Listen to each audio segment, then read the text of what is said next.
Ann Clyde. And I'm Lorna McGill. And we want to welcome you to the Isn't She Amazing podcast. And Lorna is going to introduce our amazing guest. Yes, today we have an amazing woman joining us, Tracy Fitzsimmons. She's currently the president of Shenandoah University. And if I recall correctly, you were the youngest female to be the president of a university. That's pretty awesome. Congratulations. I don't think I told you that, Mary Ann. No, I don't think you did.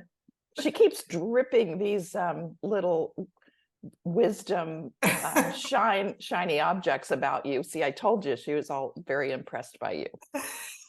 She has an undergraduate degree from Princeton and some graduate degrees from Stanford. And she has extensive experience with the upper education, private, public universities, works with community colleges. And today we're going to talk about college-bound students and the emotions that are involved with that, as well as how, as a mom, can you help them navigate that? Yeah, we're excited to hear. Welcome.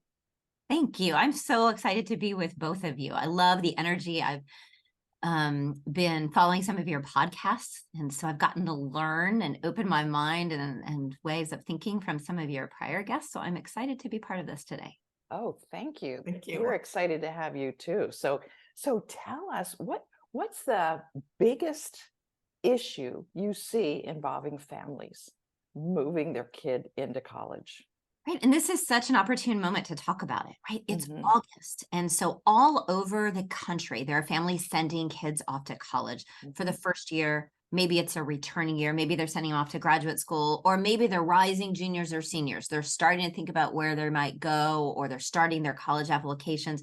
And all of that is fraught with a lot of excitement, but also angst for families. Yes. And so when we think about that as women, what's the most important thing for us to be mindful of is that we often get so wrapped up in what feels right to us, or what we wish we'd been able to do, or how amazing our child is, and what we think they could do. But really, the primary question that we all need to be focused on is, what does our child want? What do they dream of? Where are their passions? Where are their strengths? And how can I help them fulfill that all? How can I help them get to their dreams? As opposed to, I've always thought they'd be a great doctor or lawyer, or I really thought they'd be great in business, or I really, I've known forever they're going to go to a 4-year public flagship institution. But if they're saying, I want to go to a smaller school, or I want to take a gap year before I go, or community college feels like the first right step for me, we need to be supportive of that. And if we think they've always been headed to a business field and what they're saying is, I want to work in a nonprofit environment, I'm pulled towards helping others, I want to do health professions, then we need to hear that and understand that, help them explore what that field looks like. That's the best way we can parent. It sounds to me like this is something that should be starting way before they get to college. That those conversations, should really be starting and admired. We see kids who say, I want to be president, and they're shut down right away by, oh, that's cute. But, only one person can be president at a time, and there's 8 billion people in the world. And so and it's like, okay, guess I won't be president. So instead of nurturing them, and we do this all the time. I mean, we have 8 kids and 20 grandchildren. And so we shut them down all the time. Yeah, whatever, we have to not do that. Or you go to the other extreme and you're like, you're going to be the president of the United States. And it's like, I don't want to do that. Yeah. Why are you wanting me to do something? And keep telling me you want me to do that. And any conversation like that, what's the plan B? I'm always telling my kids, we're always talking here at the university with our students, like, well, what's the plan B? Here's your dream. We're going to do everything we can do to be supportive of you of that, whether we're doing it as parents or professors or administrators. But sometimes life doesn't work out. So what's your plan B? Let's find a plan B that you're equally passionate about. So if this doesn't work, then you can turn your attention and your focus to something else that you already know you might love as well. So how do you set that up at Shenandoah University? What's the process, for example, for a freshman to feel as secure and supported by the university as they can be? Because I know you've got some things in place to do that.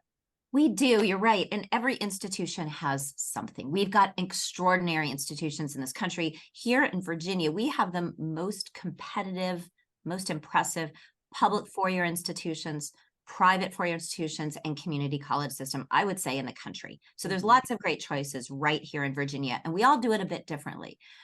What we do at Shenandoah is, so we're not a liberal arts institution. We've got extraordinary liberal arts institutions in Virginia. That's not us. It never has been. Since we were founded in 1875, we do career planning and preparation, professional training with a broad underpinning. So you need to learn about life, not just about your pathway. So we ask students usually to declare a major when they arrive. Okay. And what would be your secondary choice? So we're asking them to think right away. What's your first choice? What's your second choice?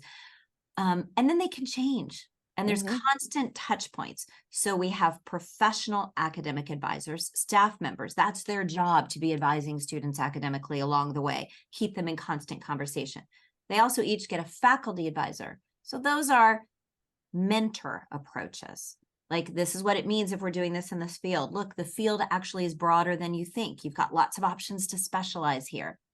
And then we also have Career Center. And those advisors are working with students constantly. Think about, okay, if you're in this major, what does that mean for career possibilities? It seemed, criminal justice, that's a great major. You can be a police officer there, but there's so much more you could do. Have you thought about the law and legal studies? Have you thought about working in corrections? And so there's so much you can do with any one major, and they're helping introduce that to students along the way. What wonderful resources. Yeah. And I'm wondering how often, with all those touch points the kids have, do you hear, yeah, but my mom or dad want me to? How often does that happen? Haven't we all said that at some point in our lives? Probably our kids have also said it. As we launch them into independence and adulthood, we want them to be saying that less, right? We want our voices as parents, the wisdom that we gave, to be in the back of their mind somewhere as a touch point.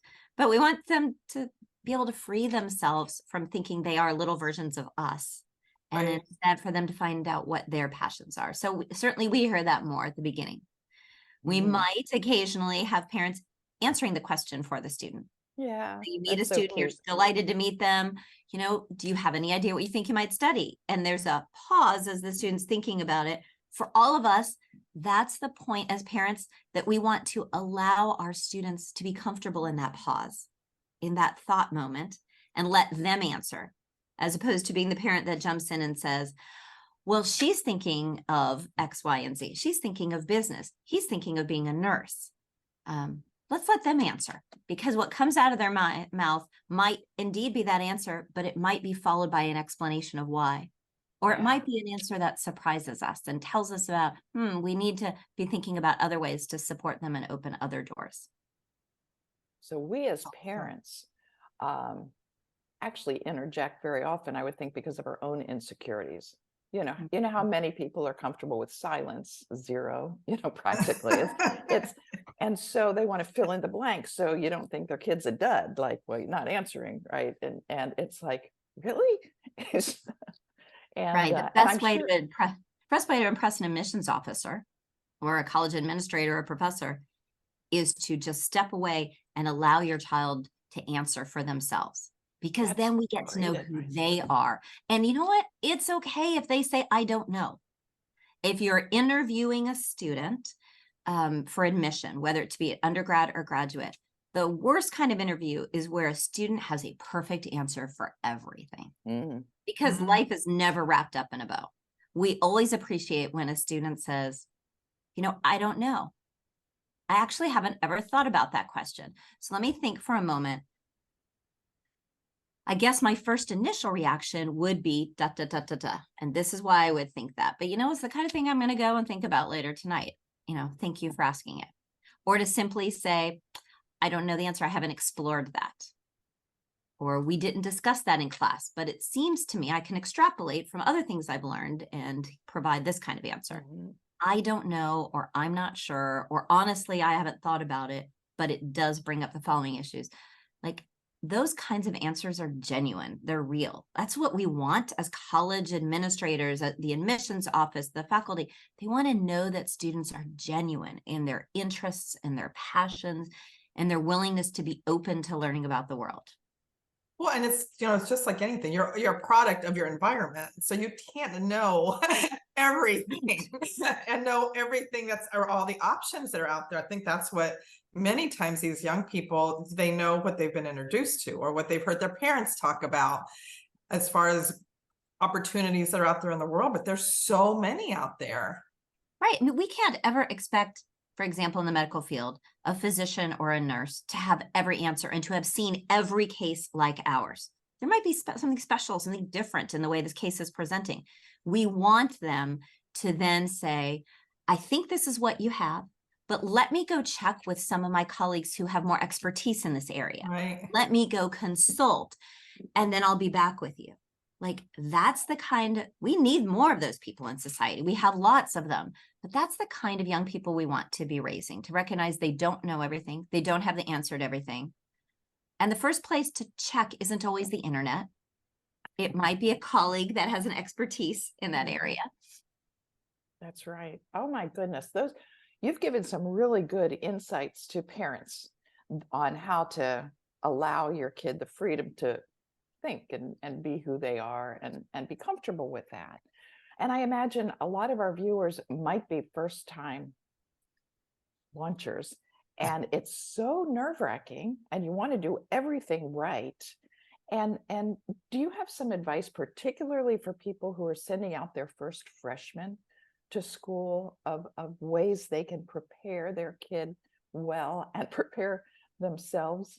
Yeah, because it's a two-way street. It's kind of both. I remember my first one. I was like this crazed mom. I was like with my checklist, getting all this stuff, and what are we gonna do, and what's it gonna be like? There's so many uncertainties, and on their end, they're leaving home for the first time. Like, what's that gonna look like?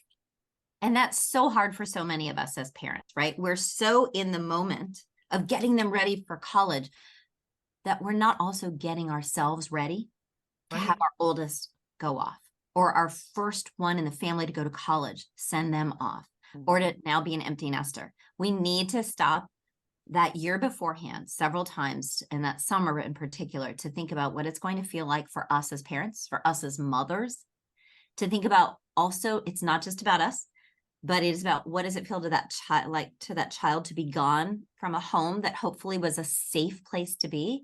And what does it feel like for the siblings that are left behind? And invest some time, particularly in ourselves. We can't be supportive of everyone else if we're having to take care of ourselves and we have just fallen apart when somebody left. And the reality is our identities are about so much more. Motherhood might be the core part of one's identity. For many women it is, but it's not the only thing for us, right? So how do we get in touch with those other identities? How do we plan ahead? If this is going to be the last child going off to college, how do we think about investing in ourselves? Do we have new hobbies, new ways to make friends? If we haven't worked outside the home, should we start finding a part-time job? Should we find new circles, new groups of women?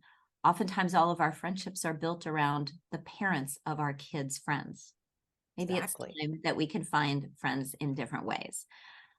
But let's think about when a child goes off to college, what should we be thinking about? How do we help them be successful? And I would give you a couple things to think about. So first off, if your child is going to commute from college, from living at home, it's a great way to save money. Live at home, go to a local 2-year or 4-year college. That's going to cut off $10,000 to $12,000 off the bill right away, plus transportation. So if they're going to do that, they need to not go to class and come home. If they're spending most of their days at home, that's not really a college experience in its traditional and fullest sense. Send them off. Tell them to be eating lunch there in the cafeteria with friends, There's always a commuter lodge or commuter lodge or commuter room or lobby, something at an institution where commuters can hang out and get to know each other. Oftentimes they have lockers to store stuff so you can still spend the whole day on campus. Work out with friends while you're there. Join clubs, like be involved. Don't just go to class and come home. So that's the first set of recommendations. The second is, if you're taking your student away, they're going away to college, they're going to live in the residence halls. Best piece of advice I can give you is don't have them come home for the first 6 weeks. Oftentimes kids get homesick and they're like, I'm going to come home for Labor Day weekend and I'm going to come home the next weekend. No, no, no. Stay there, because the best friendships are made on the weekends when students are relaxing and hanging out. So tell them, nope, you're not coming home for 6 or 8 weeks at least. And the other part of it is, don't turn around and go there. In fact, most importantly, leave after you drop them off. Leave. Every year there's a family or two that I have to go to the parents after 5 days or a week. And I have to say, your kid's doing great. They will be okay. You have raised them well enough. We've got them. Now go. You don't need to live in a hotel room here for the first week or two. 5 days. So you drop them off, you move them in, and you go home as a parent. And I'll say that is great advice, because we did that when our first went off to college. I was like, you're not coming home until Thanksgiving. That is what, and we're not going to go. I mean, we'll go for a football game, but we're not going to be back and forth. We have a lot of stuff. We have 2 other brothers at home. We have things. You're going to have to stay. But there were, we did see, friends that they went back and forth, or their kids were home and they did not adjust as well. They just didn't. Lorna, that's a great way to do it. And related to that, telling your child, you're not coming home for at least 6 weeks, or maybe not until Thanksgiving, but if we have the financial capability, we will come and visit you. Someplace in that 4 to 8 week mark is a great time to have parents come visit for the first time. And the football game's like a perfect, like some football game. Like that's perfect. That's for us. And know that probably your child doesn't really want to sit with mom or dad or during the football game. They want to say hi, but they want to go sit in the student section, and they want to be able to hang with their friends afterwards. They want a free dinner, typically. Want a free dinner is really important, but just sort of that one touch point, and keep your eyes peeled for family weekend or parent weekend, which is often scheduled in that time period. It's a great time for parents to go back. And then you said come home for Thanksgiving. That's wonderful. When students come home, whether it be Thanksgiving or another weekend or holiday, I would encourage all parents to be mindful that there are other students who don't have a home to go home to. Maybe their home is across the country, or it's in another country of the world, or maybe they don't have the financial wherewithal to take somebody home for the weekend. So if you live close enough and your child is coming home at the 8 week mark for a visit or for Thanksgiving, you might say, hey, there's always an extra room at the table. We can, somebody can sleep in a sleeping bag on your floor. We have a guest room. Who do you want to bring home? Who needs a place to go home? Like, just check around in the dorm. Like, that's a good things like that are really suggestion. important. Yeah. And that also teaches your child, raises their empathy and compassion level and their awareness of what's going on around them. And it just does so many other things besides give the other kid a dinner. And it really enriches your family when you have someone. We had a young man from Hong Kong that came for a holiday, and yes, it's so different because it's different for them, and it's also different for the family to learn from them. It is. And if your child goes to somebody else's house, they also learn wonderful things. I mean, maybe they're an only child, and then they go to a house of a family that has 8 kids, so they get to see a different family structure. Or that people in many places live spread out, in other places they're living right on top of each other and both work. It's just about the way the family thinks about the world. Maybe they go visit and that's their first time to go to church, or their first time to go to a mosque or a synagogue. Or the family doesn't worship, and so they do something else and they all go on a Sunday morning hike. It's just great to see how other families approach the world. This is so important because they learn most college experience really isn't, it is academic. I don't want to minimize that, but it's about life in general. And so question, what happens when a student gets in some kind of trouble, whether it's, drinking or drugs, or whether it's cheating on exams, or whether it, whatever it is, how do you suggest parents handle that kind of thing? Pull them out of school right away, or I'm guessing you're going to say no, or be constructive in your response? What would you suggest? Oh, Marianne. So one of my deep concerns about society right now, and this is sort of the whole social spectrum and the whole political spectrum, is that we're just so trigger happy in the way that we want to pull the trigger immediately, and we want somebody kicked out of whatever. We want instant punishment, instant be gone. We want to be rid of whatever the problem it is. But the reality is we've all made awful mistakes. And somehow I think those of us in our generation like to forget that we made a lot of mistakes when we were kids. And it There are wasn't moments on where the we were internet. probably mean. There are moments that maybe we made very bad decisions, that we said things we shouldn't have. We were hurtful. And we learned from them, hopefully. Right. And so when it's our own child, I would encourage us to have deep conversations about, what did you learn from it? What could you have done differently? And with really problematic decisions come some kind of punishment, some kind of consequence, right? And institutions have a whole list of what those things are. So we have honor courts, and we have student of concern processes that we go through. We have threat assessment tools. Institutions of higher education take threat assessment very seriously, given the rash of what's been happening across our country in the last 2 decades.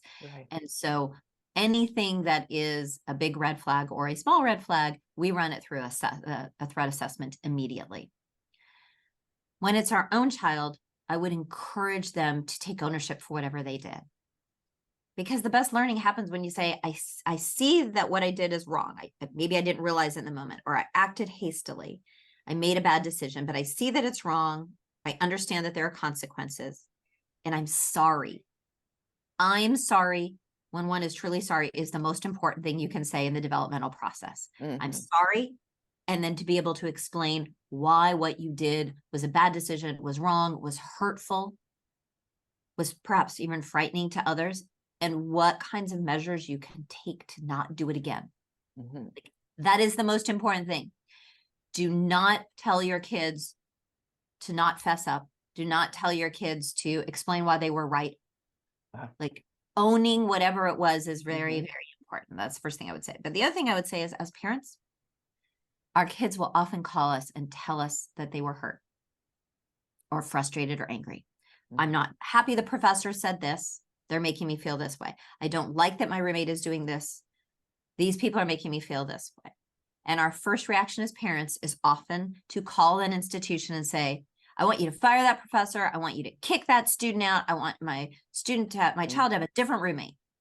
But the reality is, in the world in which they will live, they will have neighbors, they will have coworkers, they will have bosses with whom they disagree, that make them feel frustrated and uncomfortable. And the most important thing for them to do is to advocate for themselves first, right? To say to a neighbor, to say to a colleague, that was hurtful. I found that to be derogatory. That was not helpful. That felt like you were closing a door instead of opening it. Or I think you're making assumptions about me. Like, own it, say it, call somebody on it in a respectful way. Give them a chance to step back and say, I didn't think of it that way. I didn't realize that it was coming across that way. I didn't intend it. Or I see what you're saying. I'm wrong. And That's so awesome we advice. work together and not jump to ask everybody to be kicked out, because the whole point of education is development. We're learning to be better, stronger, wiser people. And so we have to give people a chance to do that. Of course, there are things that will cross that line. Of course. But it's also important to take responsibility for, you felt hurt, you felt offended, you felt threatened. It's a good question, I think, to ask is, why did I feel offended? Why did I feel hurt? Because sometimes those kind of trigger reactions come from a source and origin of culture, society, our family's beliefs, our religious beliefs, things we may or may not actually intellectually believe in now, but we've always done it this way, or we've That's all we always know. yeah, it's all we know. And what you said about causing them to think differently, to look at things a different way, it's also important, I think, to look at yourself a different way and go, why was I offended? That was their stuff, not mine. You know, and there's nothing wrong with me. Maybe there's something I need to change, but maybe. but the fact is, you know, I was offended because I was just. Well, it's also great if they could learn those tools in college Oh my before they goodness. get out into the real world, because it's a very unforgiving when you get out into the real world and you make those mistakes or you don't address those issues that come up when they do. And if you're not comfortable, like, it's hard. But if you could get comfortable in that space as a young adult, God, how easier could your life be? Right. How much more joyful, how much fuller, how much more successful also. The world is full of so many different kinds of people. I think as parents, one of the things that we should be asking our kids when they go off to college, or even when they're in high school and junior high, is, who are your closest friends? List me your 10 closest friends. And if all 10 of them are essentially the same person as your child, let me be bold enough to say something's not quite right. Great point. Right? If everybody looks the same, has the same race and ethnicity as your child, everybody has the same political beliefs, the same religious beliefs as your child, is it the same socioeconomic level as your child, something's not right. There are so many different people in our world, and we should be seeking out people to be part of our inner circle, for us to be part of their inner circle, where we might disagree, we might look or think or believe differently, but that enhances all of our worlds. It also makes us better prepared to live and work in the real world. Absolutely. Right. Because we will work alongside, we will serve, we will care for, we will represent, whatever it might be, we will negotiate people who are very different from us. And so learning to do that in junior high, high school, and college is a very important skill to do. And not at a superficial level, but to be part of each other's trusted circle. And it can be a circle of difference that still achieves those same goals. And it's the magic of genuine diversity of thought, of cultures, of upbringings, of everything that stretches our brains and stretches our kids' brains in such a way that makes them better executives, better teachers, better business people, because they can see things now from other people's viewpoints. And yeah, this is awesome. It helps is you in really so many awesome when you ways. do have kind of that diverse group of friends that they totally enrich your life. Totally. Absolutely. And you just think, gosh, I never thought of it that way. And you're right, Tracy, you don't always agree, but you're like, that's like really interesting insight, because I never, ever even considered that. And that really, I think, as you're a college student, that helps your whole educational process, because you're learning to everything that's presented to you, you're looking at it through different lenses, and it's not just that one lens that you're looking at. So you walk away with so much more. Preparing you for real life. Oh, and real life sounds like you in your position where you are, and your life as a mom and all that stuff. You are really, really well versed in how to do that, and how rich that advice is to give to the parents that are watching. And I really, really, we both really, really appreciate that. So I have a question to ask you. What if you had to give one piece of advice? I know there's a million you could give, but to parents sending their kids off to college, that you really want, as we close, to stick in their minds so they will become better people, their kids will become better people. Isn't that a tough question? We should have told you that before we went on. We always do the one step. I've noticed that before. I should have thought ahead about that, but I didn't. So, but let me break it into two pieces. Okay, The you can do first that. would be for those parents that are listening to this, even when they have young kids, starting when they're just very young, we as parents should be talking about life after high school. So easy to get involved with thinking about junior high and high school. We should be talking about it, talking about the breadth of options. There's workforce, there's community college, there's four-year public and private institutions. They're all great options, but talk about that as an expectation. You are going to do more. You are going to learn beyond high school. It might be training for some, it's most likely college, hopefully, but you're going to do something more, and we're going to talk about it because it's just going to be like, that's what we do. Even if your family and no one has ever gone to college, by talking about it consistently, your young people will take on the expectation and the understanding that they can do it if they choose to do it.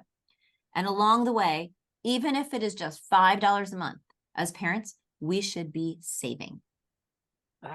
Good point. Unless our family is truly at the economic margin, and there are a great number of folks in our country that are, it is incumbent upon us to be saving because it shows the students how much we value college and how we want to open any doors possible. So you couple that with Pell Grants, with Virginia tuition assistance grants here in Virginia, with scholarships and financial aid, and it will all work. But showing that you're saving shows that you value it. So put that aside. For those that are sending their child off to college, whether it's the first time or it's for junior or senior, every college student should work. Every college student should have some skin in the game.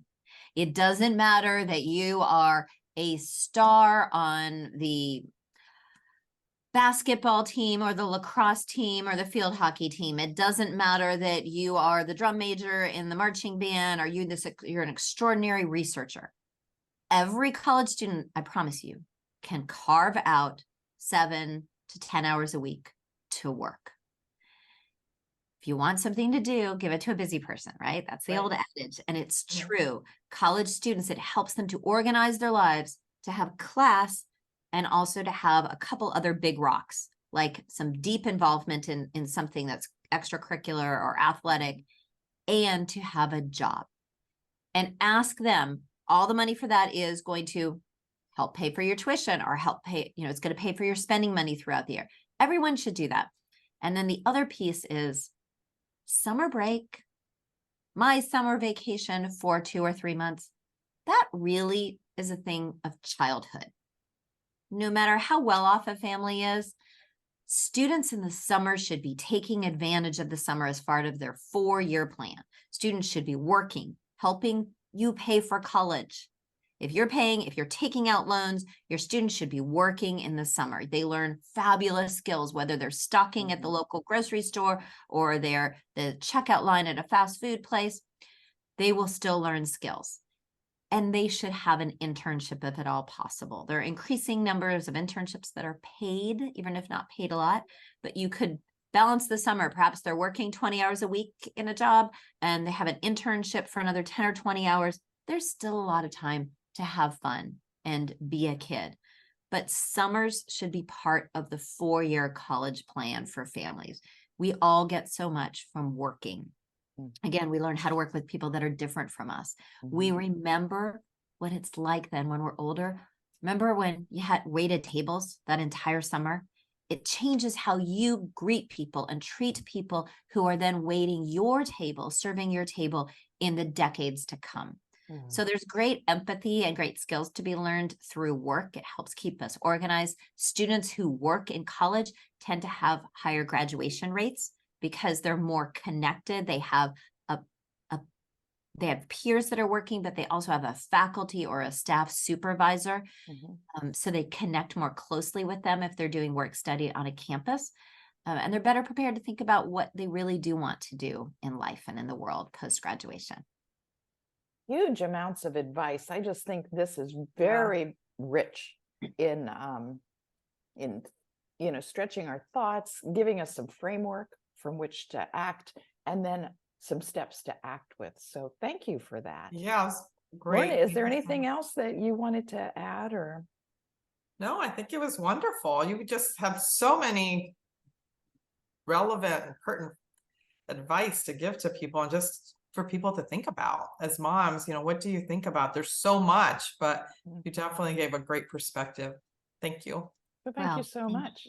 And good luck to all of those parents that are sending off kids to college and that are thinking about sending them off in the future. If you have a rising high school senior, now is the time for you to be working on Common App. Here at Shenandoah, we've already got dozens of applications, and Common App just opened this week. And so think about that. Common App is what you should get done with your students in the summer, and so that they have time to focus on their senior year work. Oh, thanks so much for the advice. Thank you. And thank you for joining us, and we'll see you next time on Isn't She Amazing?